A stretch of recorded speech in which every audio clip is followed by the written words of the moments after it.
Is Donald Trump trying to hold on to Republican seats for the midterms? Well, two recent announcements from Donald Trump suggest just that. We got to remember we are in the midterm year, and he just made two announcements that do address this affordability issue. Now, I will go ahead and tell you, I don't feel like this goes far enough, but it does show that he has gotten some type of message about affordability here. Let's get into both of these decisions. One is about credit cards and the other one is about housing. Let's go ahead and bring in credit cards first.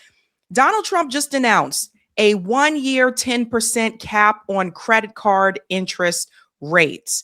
Critics express doubt the president can implement such a move without the approval of Congress. So I just want to highlight here again, one of the things that stands out to me is that it's just for 1 year, right? So it's not even for like the rest of his term.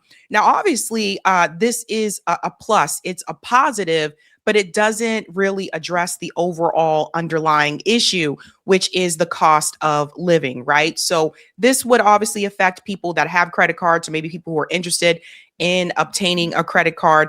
But the reality is, like, why are people using credit cards to pay for groceries? Why are people using credit cards to pay for hospital bills, right? Like, they're not making a living wage and the prices are too high. So that's the core issue. So I would say it's crumbs, right? Like Democrats, I used to say they do this a lot. They like to give you crumbs. This is a little bit of crumbs. And yes, he can go further if he wanted to, but he's not going to do that. He's going to do a little bit here and there to try to hold on to those seats for the midterms. Let's get into this a little bit more here. So it goes on to say Trump announced a 1-year cap that would limit credit card interest rates to 10% this week, in a move that has prompted mixed reaction from lawmakers and beyond. The president's social media post on Friday said the restriction would take effect on January 20th, but he did not provide specifics on how the government would implement it or ensure the companies comply.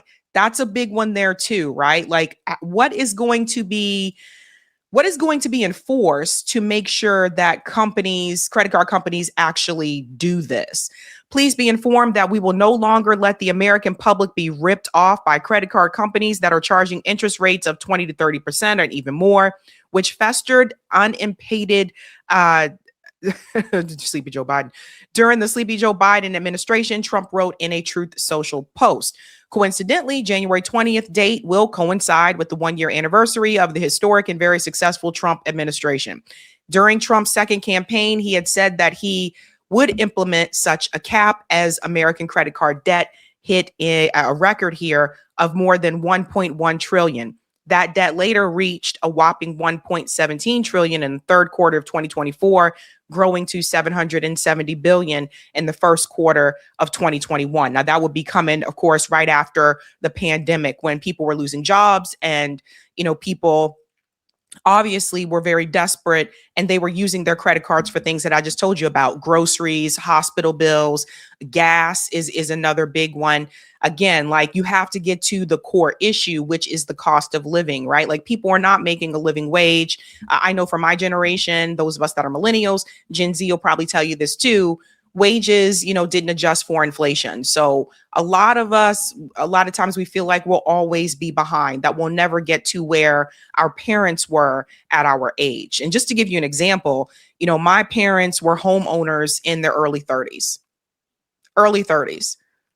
Not me. I was not a homeowner in my early 30s, right? So I think that that's something that I always look towards, that like my parents didn't have a lot of debt.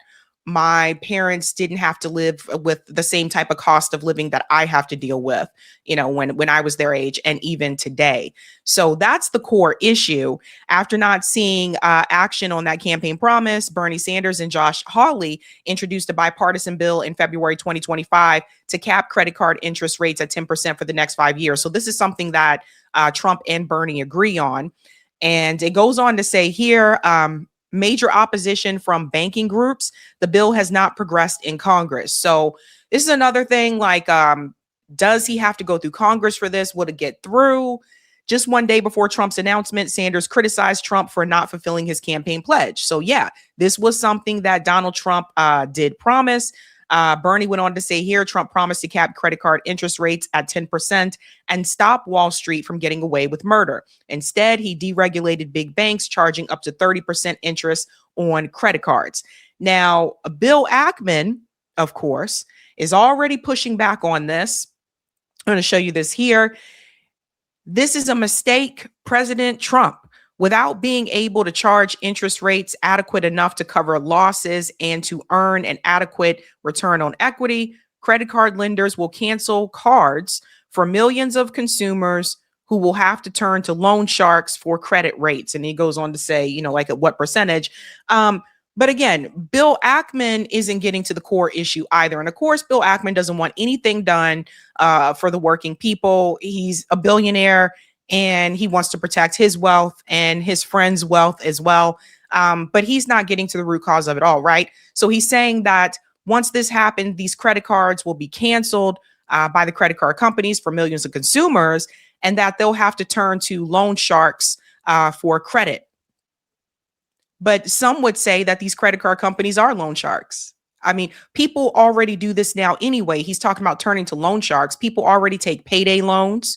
I know many of you have been in that situation where you had an expense that happened, like maybe your car was totaled, or, you need to get car repairs, or you had a medical emergency that you had to pay for and you couldn't wait till your next paycheck.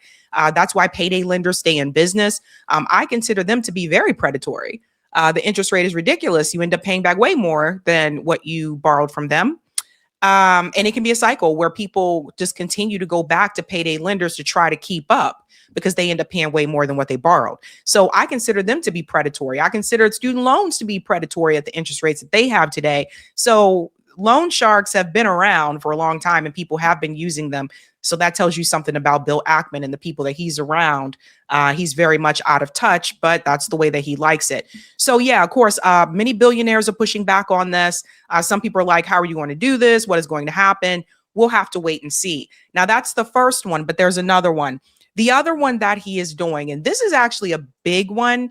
Biden should have done this as well.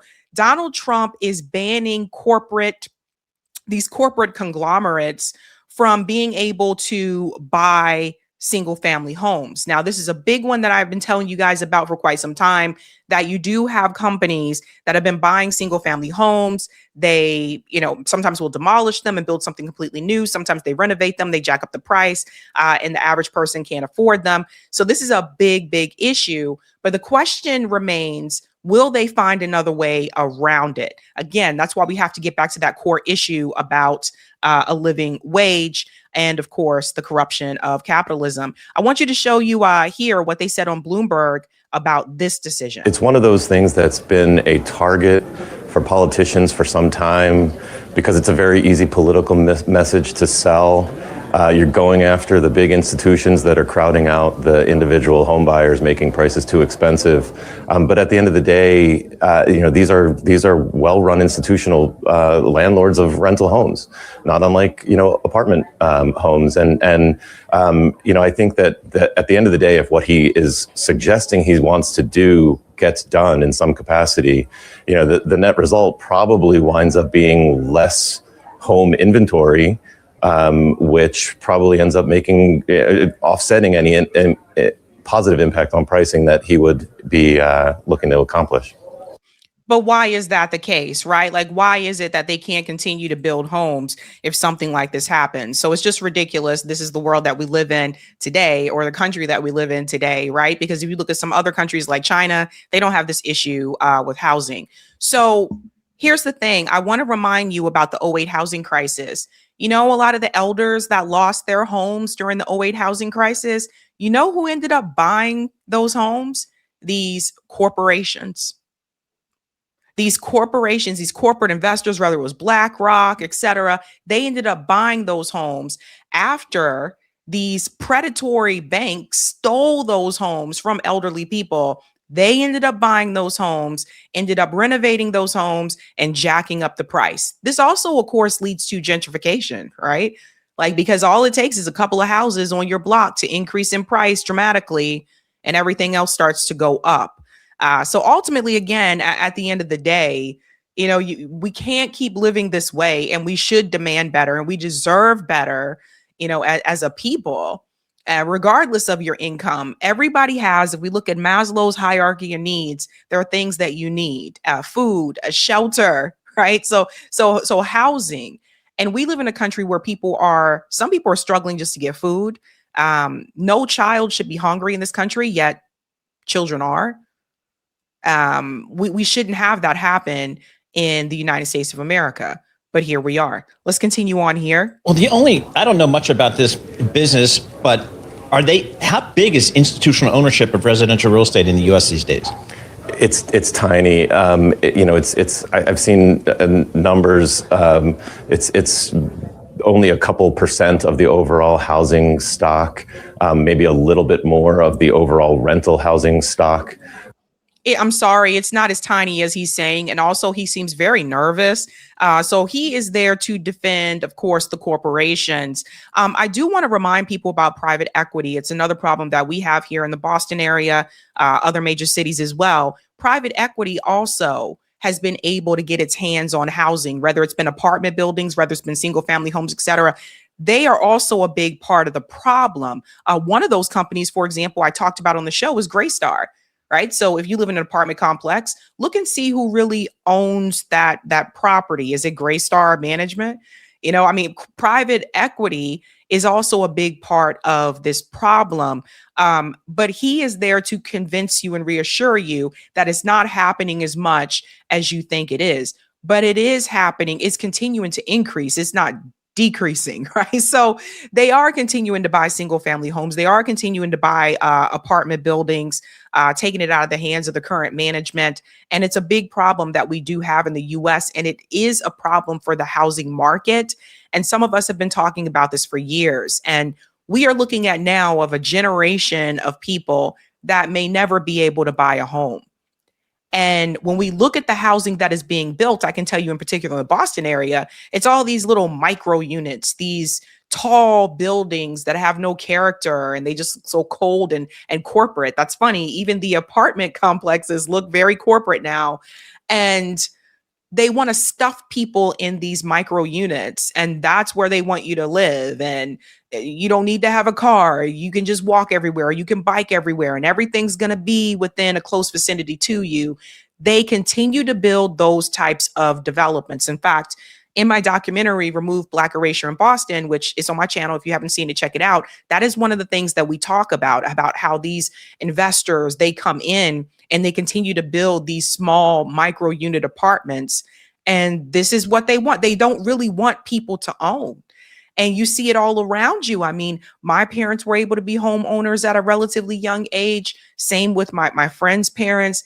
And with my generation, it was a totally different story. I just talked about this a couple of days ago.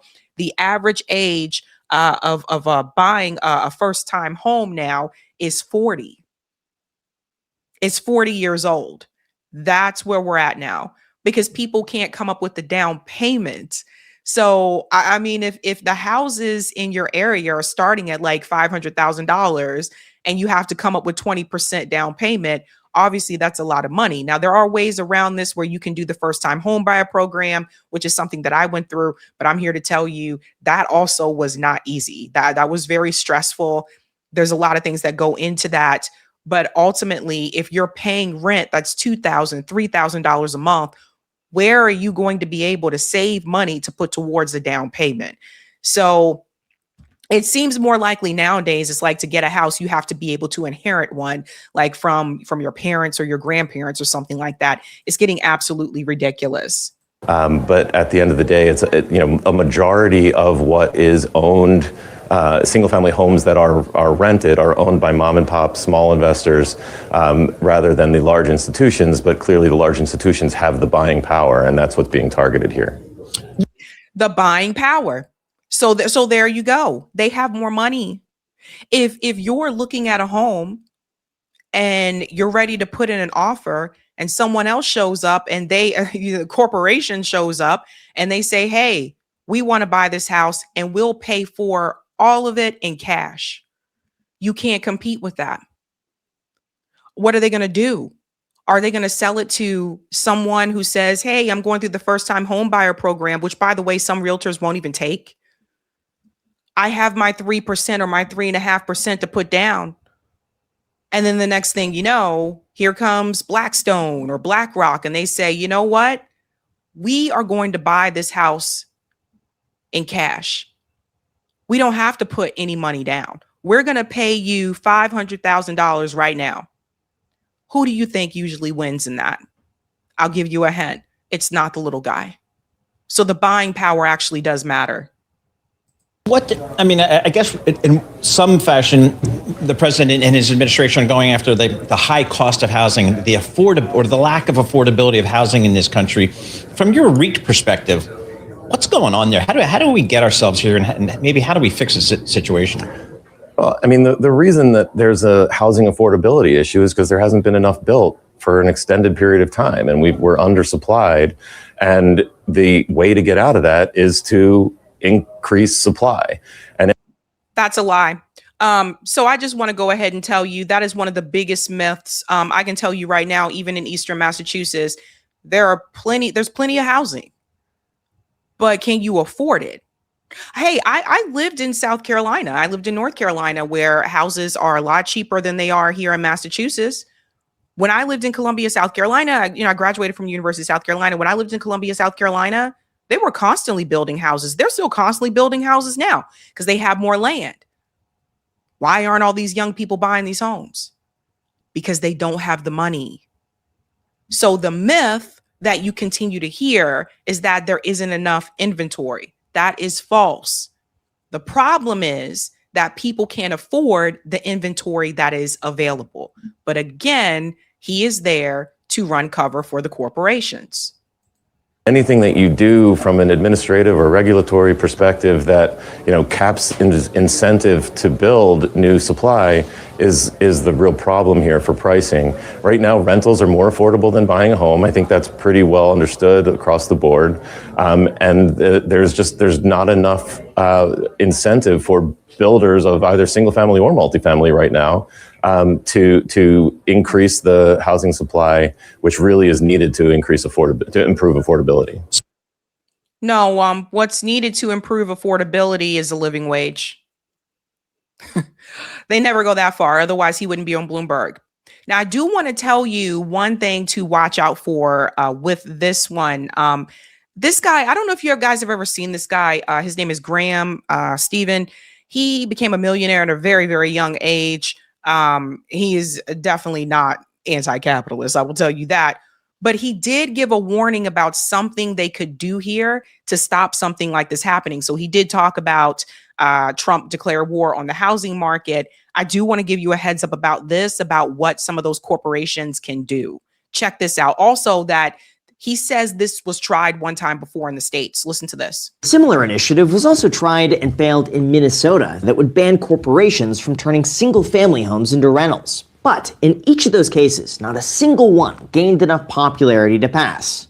Why? Well, it turns out there's a few reasons. First, Congress could face severe legal challenges trying to ban an entire investor class from owning properties. Sure, they could argue that they're preventing housing market distortions and trying to improve affordability, but it's not without a legal fight. Second, even if they did ban institutional investors from buying single-family homes, it would need to be strict enough to prevent the circumvention of a company just creating shell organizations, putting the properties under those LLCs, and buying just enough not to trigger the limit.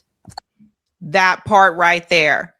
So he knows the game. Sometimes it's good to listen to people that know the game. Like, that is something that they could do. They can find a way around this, right? Like just how billionaires find a way around paying what they're really supposed to owe in taxes by putting money in offshore accounts so they don't have to pay what they're really supposed to pay, right? So things like that.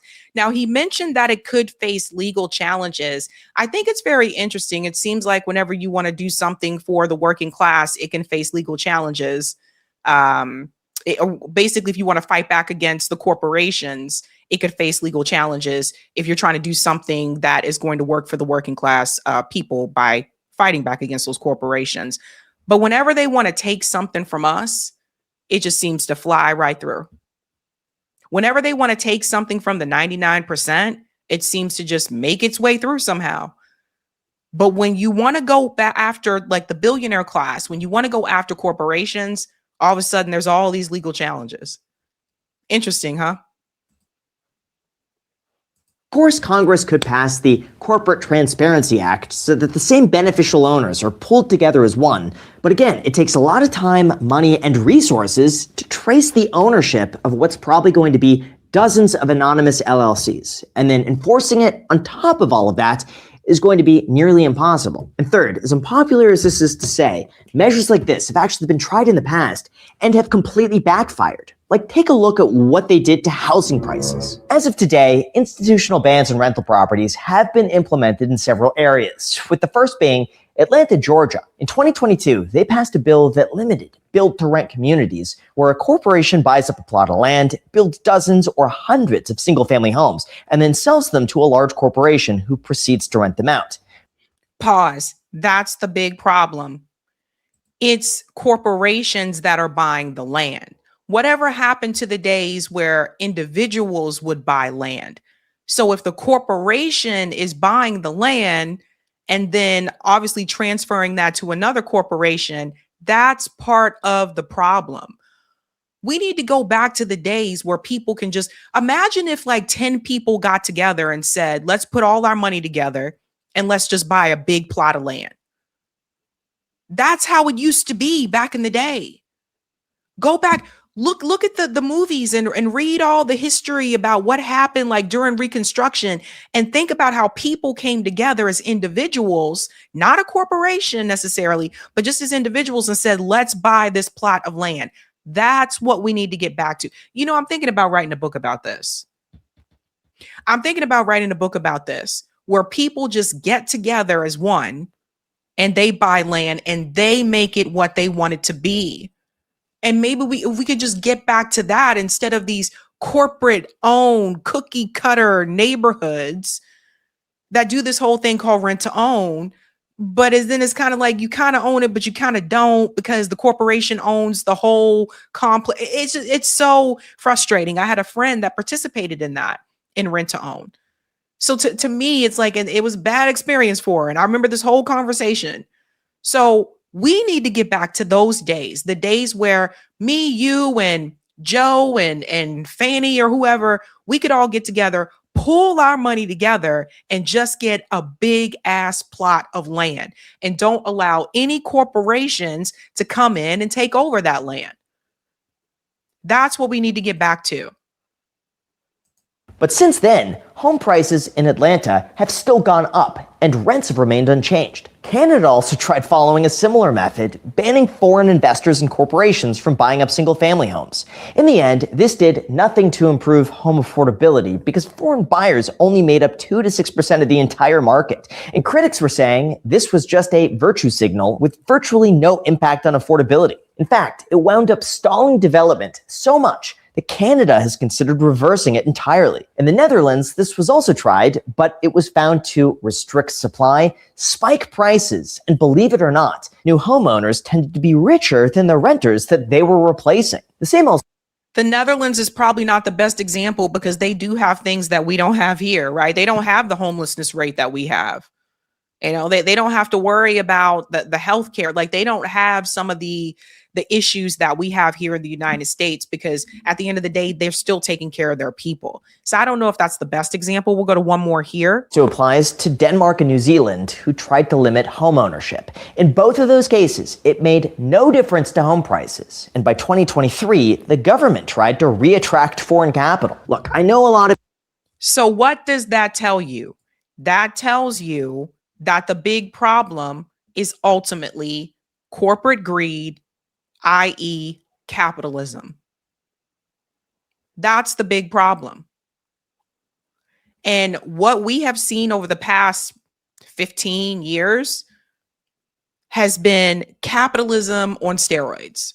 That's actually what we've been experiencing. And that's why everything's so out of balance. Everything's so, out of whack. We can maybe go all the way back to the 80s and Reagan trigonometry, the trickle down effect and how that really did not trickle down.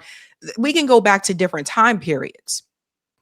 But what we do know is that the impact of the '08 housing crisis is still being felt today. And what we also know is that at the end of the day, money talks.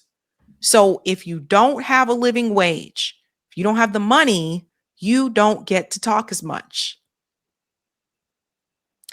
That's what it all points back to, ladies and gentlemen.